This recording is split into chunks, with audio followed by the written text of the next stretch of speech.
பணியிடம் மாறுதல் கோரி கமிஷனரிடம் முறையீடு செய்ய கோவையில் ஆயுதப்படை போலீசார் சீருடையுடன் ஊர்வலமாக சென்ற சம்பவம் போலீஸ் துறையில் பெரும் பரபரப்பை ஏற்படுத்தியுள்ளது.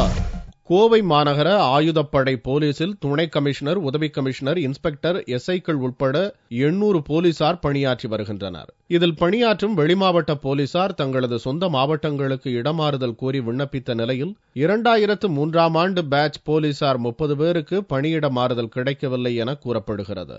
இந்நிலையில் 2003ஆம் ஆண்டு பேட்ச் போலீசார் சீருடையுடன் ரேஸ்கோர்ஸ் மைதானத்திலிருந்து புறப்பட்டு கமிஷனரிடம் முறையீடு செய்ய சென்றனர். சீனியாரிட்டியில் பின்தங்கிய போலீசாரின் பட்டியல் தயாரிக்கப்பட்டு டிரான்ஸ்பர் உத்தரவு வழங்கப்பட்டுள்ளதாகவும், ஆயுதப்படை அதிகாரிகளிடம் முறையிட்டும் எவ்வித பயனில்லாத நிலையில் மாநகர கமிஷனர் சைலேந்திர பாபுவிடம் முறையிட முடிவு செய்துள்ளதாக போலீசார் தெரிவித்தனர்.